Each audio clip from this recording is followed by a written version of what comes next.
वैष्णवी हगवणे मृत्यू प्रकरणासंदर्भातली एक मोठी अपडेट समोर येते ती म्हणजे आता निलेश चव्हाण याला नेपाळमधून ताब्यात घेण्यात आलेला आहे। अखेर निलेश चव्हाण जो फरार होता इतक्या दिवसांपासून त्याला पोलिसांनी अखेर अटक केलेली आहे। बावधन पोलिसांनी ही कारवाई केलेली आहे। दिल्ली, राजस्थान, मध्य प्रदेश आणि उत्तर प्रदेशमधून नेपाळला निलेश चव्हाण पोहोचला असल्याची माहिती आहे। 10 दिवसांनंतर निलेश पोलिसांच्या ताब्यात आलाय।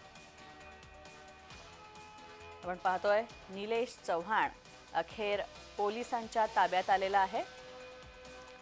तर अनेक राज्यांमधून वाट काढत अनेक राज्यांमध्ये आसरा घेत निलेश चव्हाण अखेर बावधन पोलिसांच्या ताब्यात सापडला। आपण पाहतोय या दृश्यांमध्ये वर्तुळात दिसणारा पांढरा शर्ट घातलेला व्यक्ती हा निलेश चव्हाण आहे आणि अखेर निलेश चव्हाण याला नेपाळमधून अटक करण्यात आली आहे। तसंच रोहन कदम आमचे प्रतिनिधी आमच्या सोबत आहे। रोहन, अखेर वैष्णवी हगवणे मृत्यू प्रकरणासंदर्भातली एक महत्त्वाची अपडेट ही निलेश चव्हाणलाही पकडण्यात आलेला आहे। काय अपडेट्स? अगदी बरोबर आहे। खरं तर 7-8 दिवसापासून म्हणजे 22-23 तारखेपासून जे ते पुणे पोलीस आणि पिंपरी चिंचवड पोलीस हे निलेश चव्हाणच्या मागावरती होते। त्याला शोधण्यासाठी पुणे पोलिसांची आणि पिंपरी चिंचवड पोलिसांची काही पथके जी आहेत ती मागावरती होती, तैनात केलेली होती।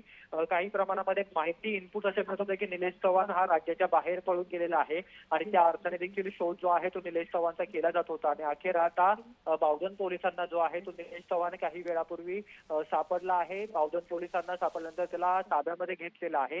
साधारणतः मध्यरात्री 2 वाजता त्याला पुणे विमानतळावरती आणण्यात येईल अशा प्रकारची प्राथमिक माहिती जी आहे ती बावधन पोलिसांकडून दिली जाते।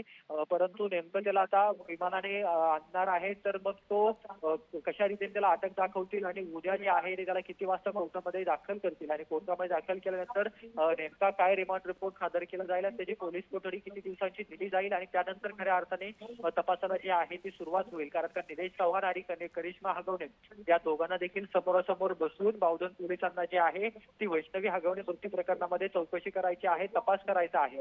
या सगळ्या प्रकरणामध्ये निलेश चव्हाणचा देखील मोठा वाटा असल्याचं सांगितलं जात आहे। कारण का निलेश चव्हाण हा हगवणे कुटुंबाचा म्होरक्या असल्याचं सांगितलं जात आहे आणि तो देखील काही बैठका या कुटुंबाच्या भांडणाच्या पूर्वी ज्या आहेत त्या घेतलेल्या देखील माहिती मयुरी जगताप हगवणे यांनी देखील दिलेली होती। त्यामुळे निलेश चव्हाण याचा वैष्णवी हगवणे यांच्या मृत्यू प्रकरणामध्ये काही सहभाग आहे का याचा तपास देखील पुणे पोलिसांना आणि पिंपरी चिंचवड पोलिसांना करायचा आहे। धन्यवाद रोहन या सगळ्या माहितीबद्दल। तर आपण पाहतोय वैष्णवीच्या आईवडिलांसह तिच्या चुलत्यांना सुद्धा धमकावणारा आणि गुंड प्रवृत्तीचा निलेश चव्हाण अखेर पोलिसांच्या ताब्यात आलाय।